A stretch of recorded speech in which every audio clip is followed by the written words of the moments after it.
Good morning, everybody. It's Thursday, January 23rd, 5:25 a.m. Central Time. Grain markets are lower this morning.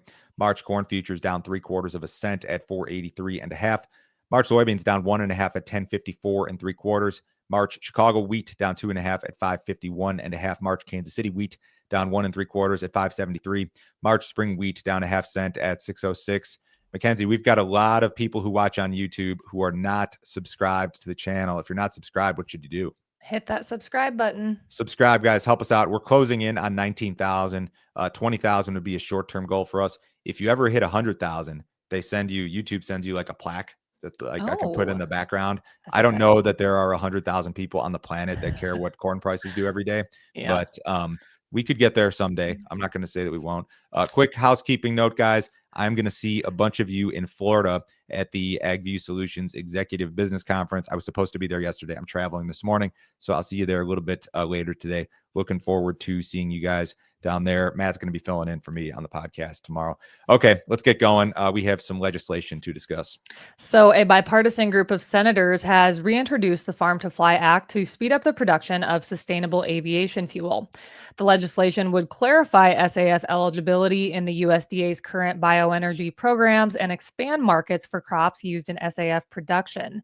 It would also clarify the federal definition of SAF for USDA purposes and promote more collaboration on aviation biofuels within the USDA. 6 senators from the Midwest are the ones who reintroduced the bill. Agriculture, aviation, and energy groups have all expressed support for the legislation. The reintroduction came one day after President Donald Trump signed an executive order freezing any new federal rules for 60 days, including the 45Z tax credit guidance. At face value, Mackenzie, this would sound like good news, right? Yes, you would think. It's not good news, and I'll tell you why. It's bad news because this is the result of these senators thinking 45Z is dead. And this is like a possible consolation prize. So Trump and the administration is doing this regulatory freeze. Any law essentially that's not like on the books and in the register is subject to review. And I think that these senators think like, oh crap, 45Z is dead. We've got to throw a bone to our base here. And the bone is this Farm to Fly Act. The Farm to Fly Act is not going to be a tax credit like 45Z. 45Z was going to involve this tax credit paid to producers of sustainable aviation fuel. And as a farmer, you know, the idea was, okay, if we lower our carbon score on our crops, then we can sell it to ethanol plants and they're going to pay us a premium because the producers of said fuels are getting the tax credit, right? Like we were going to play a part in that. That's not what this is. This is more of like a publicity type thing is what it is. It's almost like just they're saying, hey, we need to push SAF. The three things that they listed here, specifically the Farm to Fly Act would, one, clarify eligibility for sustainable aviation fuels within the USDA. Two, provide for greater collaboration for aviation biofuels. Three, affirm a common definition of SAF for USDA. So it feels like more of a just publicity. Let's push this thing. Let's get going. But it's not a tax credit. The markets didn't like this yesterday. Soybean oil in particular was down 3%. And I think that this is on concerns regarding one, the idea that SAF is dead. And two, like if the people who are spending money to invest in all this stuff, if they think 45Z is dead, there's going to be divestment or lack of new investment. So we've talked so much about 45Z. We've done so many premium videos on 45Z. It could all be for naught, and it could go a totally different direction or not. Maybe not. It's pending review amid the regulatory freeze. We'll see what happens. USDA reported a flash sale of corn yesterday. U.S. exporters sold 5 million bushels of corn to unknown destinations for delivery during the current marketing year. Current marketing year corn sales are the third best in the last 10 years. It was rumored earlier in the week, we discussed it, that it was yesterday, that China was going to buy corn. And we're only doing this as the second story because maybe it was China. This is not a substantial amount of corn in a vacuum that is going to move the needle in any way, shape, or form. But if this was China, and if this is the beginning of China's great return to the U.S. corn market, that would be seen as being very friendly. China has, we showed this chart yesterday, I'll show it again today. China has the ability to move the needle in a drastic fashion with regard to supply and demand. They can really push our export program to new heights. And no, they haven't done it yet. They've got basically nothing on the books for the current marketing year. The years that they did do it would have been like the 2021 marketing year, the 21-22 marketing year. They backed off a little bit last year. They backed off a little bit 2 years ago. So the trend was, prior to 2020, China never bought any corn from the U.S. for the most part. And then they started this purchase program that lasted about 3 or 4 years, and now it's back to nothing. So is it going to accelerate again? I don't know, but I think some people maybe thought, hey, maybe that's China. Maybe they're back. China has suspended Brazilian soybean shipments from 5 companies. China's General Administration of Customs halted the shipments after finding pesticides and pests during a routine inspection. Authorities did not release the number of cargoes or the volume of soybeans affected by the suspension. However, the Brazilian Ministry of Ag reported that the ban is not expected to affect Brazil's overall soybean exports to China. The ministry is expected to provide China with the necessary information to lift the temporary suspensions. The firms included in the ban are some of the largest soybean suppliers to China. Reuters printed this yesterday. In reality, I think the chatter about this dates back maybe to last week and certainly to Tuesday. I think this news was probably part of the reason for the soybean market rally on Tuesday. This is going to be a short-term deal. I don't think it's going to last. Brazil and China are just a match made in heaven when it comes to soybean exports and imports. Brazil is the largest exporter. They're going to account for 58% of all global soybean exports if the crop is as good as advertised, of course. And that's about 105 million metric tons.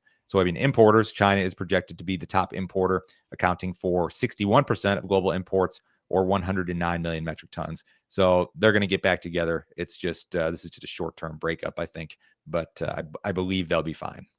So if you guys have not checked out our premium content, you sure need to do so. Joe, can you tell me about yesterday's premium video with Matt Bennett? We do 20 questions with Matt every 2 weeks, and this was really like 35 questions. And the questions that come in from our premium crowd are absolutely fantastic.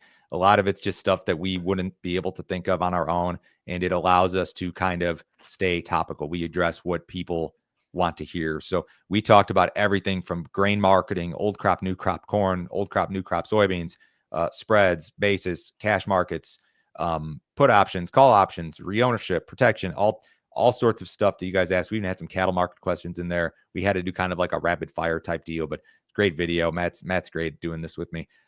If you guys want to see the premium stuff, go to standardgrain.com. You can sign up this morning.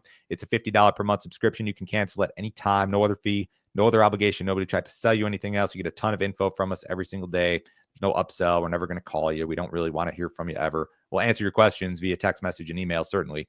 But this is kind of a hands-off approach. You get all my cash grain marketing recommendations. It takes about 30 seconds to sign up. You can do it on your phone. Check that deal out this morning, guys.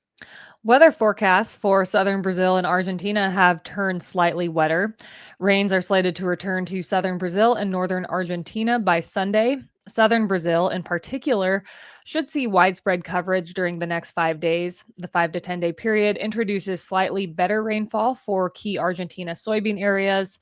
This morning's extended GFS model, however, is again drier for much of Argentina's soybean country.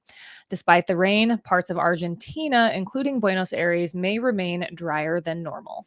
Yeah, so this 10 to 16 GFS is kind of a crapshoot. You don't know if that's going to be accurate. The stuff through the 10-day period, I think, is going to be accurate-ish. Although I'll tell you what, they missed the rains that were in the forecast last weekend. So I don't know. Nothing's ever a guarantee when it comes to weather. Part of those southern soybean areas in Argentina, Cordoba and Buenos Aires in particular, maybe a little bit of Santa Fe, could still see some problems. It looks pretty much like a lock that the rains are coming back to southern Brazil. That's going to happen during the next 5 days, the way that it would appear. This is our problem area, of course, southern Brazil into Argentina. And you can see that based on this great map from our friends at Crop Profit. Southern Brazil and Argentina have been much drier than normal over the last 30 days. That's why they're in the brown here. Whereas you go further north into Brazil, you go into Mato Grosso and places to the east and slightly south, more normal precipitation. So, yeah, they need rains in those areas. When it comes to total soybean, I thought I had a map chart here, but I think the idea for right now is that Brazil is going to be like a 170. They may lose some in the south, but I think up north is going to be pretty good. Argentina is more of a crapshoot. So I don't know. I think that the reintroduction of some rains yesterday may have helped to spur the sell-off in the soybean market, but there are still some issues, certainly. President Donald Trump is pressuring Russia to negotiate an end to the war with Ukraine. On Wednesday, Trump said that Russia needs to make a deal to end the war, or the U.S. will impose tariffs, higher taxes, and sanctions on Russian imports. The same would apply to other countries providing financial support to Russia. It's unclear which specific Russian goods would be targeted, but Russia's main oil producers could be included. Tariffs, however, won't be overly impactful given that the US only imported about $4.6 billion worth of Russian goods in 2023, accounting for only 0.2% of total imports. Another option would be to target third country banks that facilitate Russian transactions. An argument has been made, and I don't totally disagree with it, that if the war ends, it would be bullish wheat prices. And why would that be? The theory is this. So, Russia is the world's largest wheat exporter. They're like 40% of all exports. The theory is that Russia has been selling wheat on the export market at rock bottom prices in order to fund the war machine, essentially. And if there is no more war machine to fund in short order, they can revert back to a normal type export pricing situation, thereby raising the floor with regard to global wheat prices. Is that why wheat rallied the other day? No, I think that's just because row crops are up. There were some winter kill concerns, but I'd keep this on your radar. I'm not going to say that theory is crazy. It's not my own theory, but I've heard it discussed in several places that, hey, if the war ends, Putin's got no war machine to fund. Maybe the wheat prices will come up just slightly. Maybe that the low end of the range will be slightly higher, and maybe that would be a positive. Trump's nominee for Ag Secretary previously opposed ethanol and farm subsidies. Brooke Rollins served as president and CEO of the Texas Public Policy Foundation from 2003 to 2018. During that time, the organization claimed that government support for ethanol led to an increase in emissions and a rise in food and fuel prices. In 2016, while Rollins remained in her position with the nonprofit, the group advocated for the elimination of farm subsidies. Despite Rollins' controversial history on policies affecting farmers, more than 400 state and national agricultural groups endorsed her to lead the USDA. Rollins will appear before the Senate Ag Committee here this morning for her nomination hearing. All right, Mackenzie, you're a rancher. In your opinion, or would this be your preference for USDA pick? No, I feel like she is lacking when it comes to her background in agriculture. Yes, she grew up on a farm. She was involved in 4-H, FFA, but I do worry that she might have been picked just because of her loyalty to Trump. She was and is the president and CEO of the American First Policy Institute, which is a conservative think tank that was launched in 2021 to promote Trump's economic policies. So again, I would have liked to seen someone with a bit more ag background. If you were a row crop farmer, would your opinion be different? No, I feel like it might be a bit stronger. Oh, really? Okay. I think what she has said in the past about ethanol would worry me, but that is just my opinion. All right. That's what you're here for. Okay. What did cattle do yesterday? Big rally. Yeah, cattle futures were on fire. Live cattle were up anywhere from $1.77 to $3. Feeders really took off with gains ranging from 265 all the way up to 582. That was in the March contract. Box beef was lower. Choice was 332. That was 332.02. That was down 3 cents. And select ended the day at 317.99. That was down $1.56. Really incredible action. Outside markets on Thursday. U.S. dollars about flat. Stocks are mixed. Bonds off a little bit. Gold's down $10. Crude oil is up 36 cents at 75.05 in the April WTI. I'm off tomorrow. Mackenzie, you'll be on with Matt. I will talk to you guys on Monday.